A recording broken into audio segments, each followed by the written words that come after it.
નમસ્કાર. તો મિત્રો 12/6/2025 સોના અને ચાંદીના બજાર ભાવ કેવા રહ્યા તે વિશેની માહિતી આ વિડીયોમાં જોશું. તો જે પણ મિત્રો નવા હોય તે ચેનલને સબસ્ક્રાઇબ કરી લેજો અને ફેસબુકમાં મારી માહિતી જોઈ રહ્યા હોય તો ફેસબુક પેજને ફોલો કરી લેજો. તો સૌપ્રથમ આજે ચાંદીની બજાર વિશે વાત કરીએ તો 1 ગ્રામ ચાંદી 109 રૂપિયા, 8 ગ્રામ ચાંદીનો ભાવ 872 રૂપિયા, 10 ગ્રામ ચાંદી 1090 રૂપિયા, 100 ગ્રામ ચાંદી 10,900 અને કિલો ચાંદી આજે 1,09,000 રૂપિયા સુધીની બજાર રહી હતી. તો મિત્રો ખાસ કરીને આજે પ્રતિ 1 કિલો ચાંદીના ભાવમાં કોઈ પણ પ્રકારની વધઘટ જોવા મળી નથી. એકંદરે ભાવ છે તે પ્રતિ 1 કિલોએ સ્થિર રહ્યા છે. છેલ્લા 2-3 દિવસથી જે બજાર છે તેમાં એક ધારો વધારો જોવા મળી રહ્યો હતો. ત્યારે 22 કે સોનાના ભાવ જોઈએ તો 1 ગ્રામનો ભાવ આજે 9,025 રૂપિયા, જ્યારે 8 ગ્રામનો ભાવ 72,200 રૂપિયા, 10 ગ્રામનો ભાવ 90,250 રૂપિયા અને 100 ગ્રામ સોનું 9,02,500 રૂપિયા સુધી રહ્યું હતું. તો મિત્રો 22 કે સોનાના 100 ગ્રામના ભાવમાં 7,500 રૂપિયાનો વધારો જોવા મળ્યો હતો.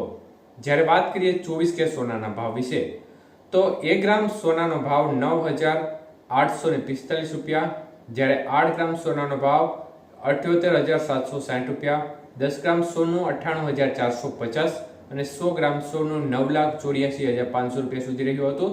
તો મિત્રો 24 કે સોનાના 100 ગ્રામના ભાવમાં 8,200 રૂપિયાનો વધારો જોવા મળ્યો હતો. જ્યારે વાત કરીએ 18 કે સોનાના ભાવ વિશે તો 1 ગ્રામ સોનાનો ભાવ આજે 7,384 રૂપિયા, જ્યારે 8 ગ્રામ સોનાનો ભાવ આજે 59,072 રૂપિયા, 10 ગ્રામ સોનું 73,840 રૂપિયા, જ્યારે 100 ગ્રામ સોનાનો ભાવ 7,38,400 રૂપિયા સુધી રહ્યો હતો. તો મિત્રો 18 કે સોનાના 100 ગ્રામના ભાવમાં 800 રૂપિયાનો ઘટાડો જોવા મળ્યો હતો.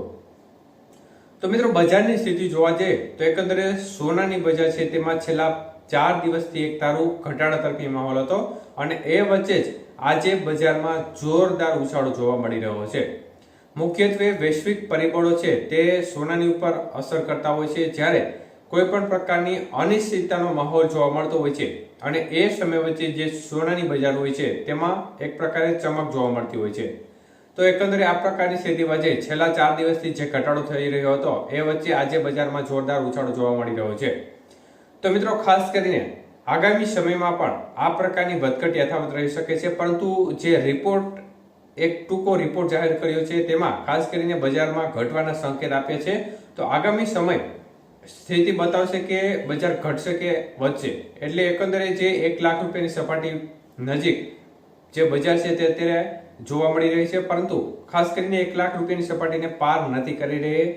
એટલે આમ જોવા જઈએ તો એક પ્રકારે થોડી રાહતની સમાચાર ગણી શકાય, પરંતુ જો પાર કરશે તો સામાન્ય વર્ગ માટે થોડું મુશ્કેલ બનશે. તો મિત્રો ડોલર સામે આજે 85 રૂપિયા 52 પૈસા નજીક ડોલર સામે રૂપિયાનું મૂલ્ય જોવા મળી રહ્યું છે. આભાર.